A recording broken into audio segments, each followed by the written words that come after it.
Olá, meus irmãos, paz e graça da parte de Jesus, nosso amado Salvador.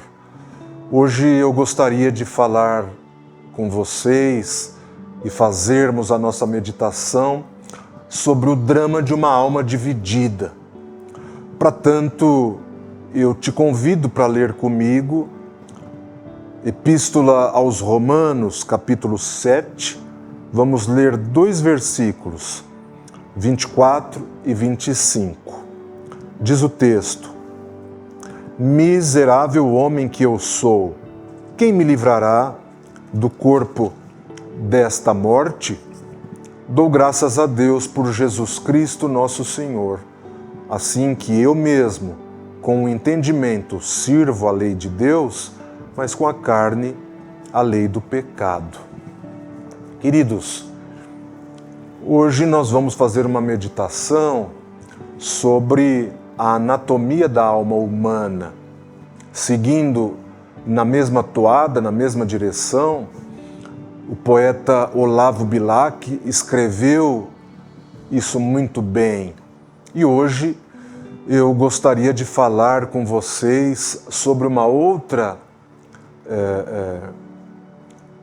composição dele, e que ele traz o que ele chama de dualismo, é o título desta poesia dele. E ele descreve com tintas sombrias uma terrível tensão que habita no peito de cada descendente de Adão.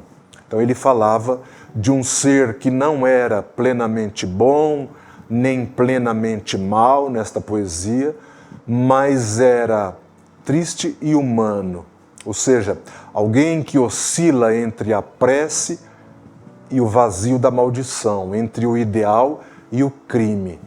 Você já leu esse texto chamado Dualismo? Eu quero declamá-lo a vocês. Dizia assim: Não és bom, nem és mau, és triste e humano. Vives ansiando entre maldições e preces, como se a arder no coração tivesses o tumulto e o clamor de um largo oceano. Pobre, no bem como no mal, padeces, e rolando num vórtice vezano, oscilas entre a crença e o desengano, entre esperanças e desinteresses, capaz de horrores e de ações sublimes. Não ficas das virtudes satisfeito, nem te arrependes, infeliz dos crimes, e no perpétuo ideal que te devora, residem juntamente aí no teu peito um demônio que ruge e um Deus que chora. Olavo Bilac. Era um lamento existencialista, todavia para nós que sustentamos as colunas da fé cristã, esse poema é uma descrição muito clara da depravação total do homem e do conflito eterno e agônico entre a imagem de Deus em nós e a corrupção do pecado. Então, o poeta termina dizendo que no peito humano residem um demônio que ruge e um Deus que chora. Embora seja uma linguagem poética que use termos fortes, esse poema me faz lembrar o grito do apóstolo Paulo em Romanos capítulo 7. Paulo escreve a epístola aos Romanos para explicar o plano de salvação pelo homem. E no capítulo 7 ele descreve essa luta interna de alguém que conhece a santidade da lei de Deus, mas ele sente esse vórtice vezano da poesia, ou o poder do pecado operando em seus membros. Paulo não falava de uma dúvida intelectual, mas de uma incapacidade moral. Você sabe o que significa essa expressão?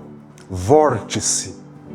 Vórtice é um redemoinho, um turbilhão, um movimento circular muito rápido. Então, quando Olavo Bilac escreve que o ser humano rola em um vórtice vesano, ele está descrevendo um redemoinho insano.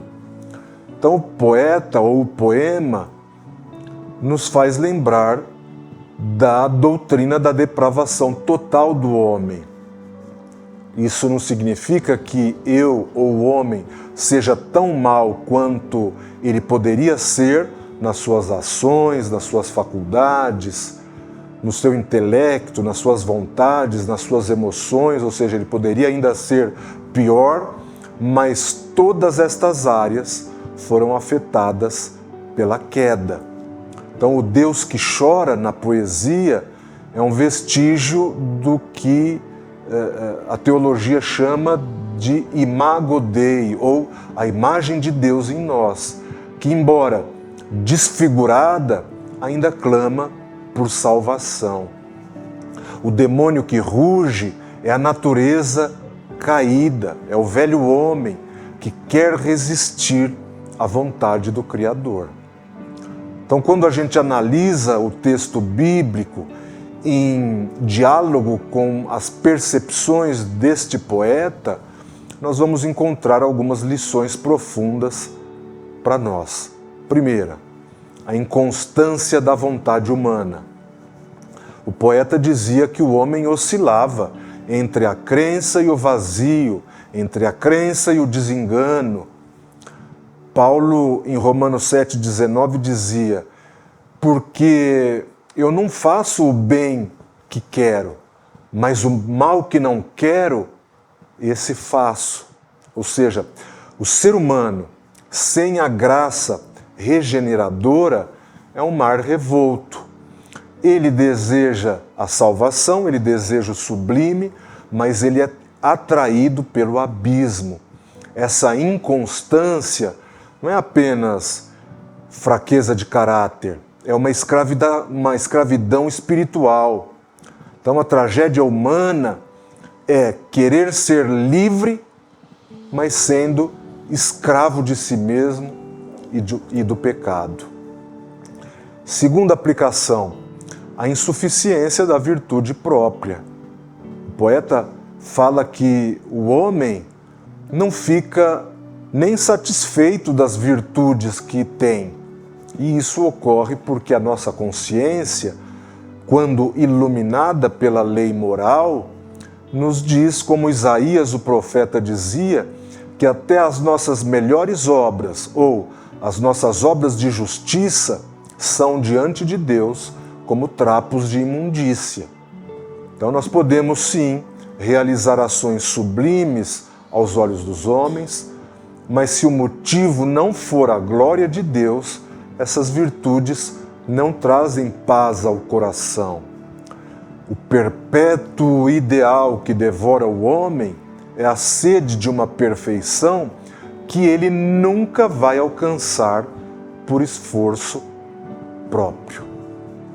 Terceira aplicação é o conflito eterno entre a consciência e a corrupção. É a expressão do poeta dizendo: um demônio que ruge e um Deus que chora. E essa expressão poética ilustra a dor da consciência. O homem pecador sente o rugido das paixões baixas, mas ouve o choro de uma alma que sabe que foi concebida, foi feita para algo maior. Teologicamente, isso nos ensina que o pecado não extinguiu a responsabilidade do homem. Ele apenas tornou o homem um rebelde angustiado. Então, como nós podemos aplicar essa anatomia deste dualismo na nossa vida diária? Em primeiro lugar, reconheça a sua miséria para encontrar a graça de Jesus. O primeiro passo, então, para a libertação não é a autoconfiança, mas o desespero de si mesmo. Como Paulo reconheceu isso, então ele encontrou descanso quando ele gritou para si mesmo: miserável homem que sou. Noutra parte ele dizia: eu sou o principal dos pecadores. Enquanto você tenta equilibrar o demônio e o Deus dentro de si, você vai viver angustiado. Você precisa de um Salvador. Segunda lição: abandone o relativismo moral. Olavo Bilac dizia: não és bom nem és mal, querendo dizer, és neutro.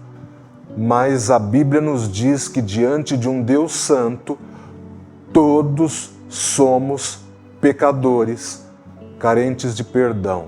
Não tente suavizar os seus crimes espirituais, as suas quedas, os seus pecados, chamando-os de fraquezas humanas. Confesse-os como pecados que são, e você receberá o perdão de Cristo. Terceira lição: dependa do Espírito Santo. Para o crente, esse conflito contínuo entre a carne e o Espírito vai acontecer até o fim da tua jornada. A diferença é que agora nós não lutamos sozinhos. Não tente calar a força da carne e dos demônios com a sua própria força de vontade.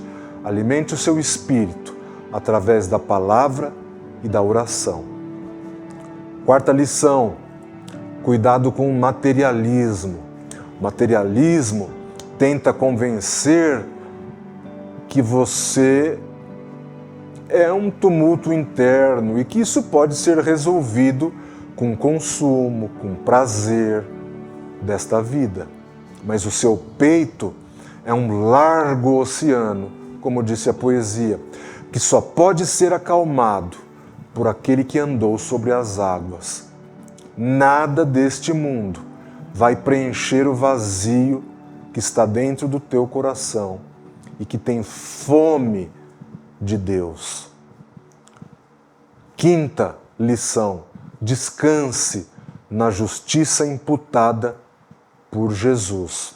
Se você se sente infeliz pelos seus pecados, insatisfeito pelas suas virtudes, como Olavo Bilac, olhe para a cruz hoje. Lá, Jesus Cristo, o único homem verdadeiramente perfeito, levou sobre si todo o nosso rugido demoníaco, toda a nossa maldição, para nos dar a sua justiça divina. Isso é justificação. Em Cristo, o conflito não termina pela nossa perfeição, porque nós nunca vamos alcançar a perfeição, mas pela nossa aceitação, que fomos justificados em Jesus. Queridos, o poema Dualismo termina em um impasse triste, mas o Evangelho de Jesus Cristo termina com uma retumbante vitória. O corpo desta morte que nos oprime será um dia transformado em corpo de glória incorruptível.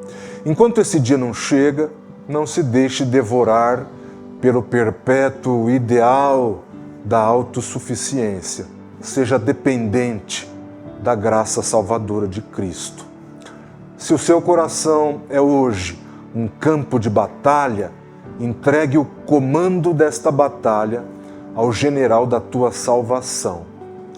Que o Deus que chora em você seja confortado pelo Espírito Consolador e que o demônio que ruge na tua mente seja vencido pelo poder do sangue do Cordeiro e que a sua tristeza seja convertida em alegria eterna.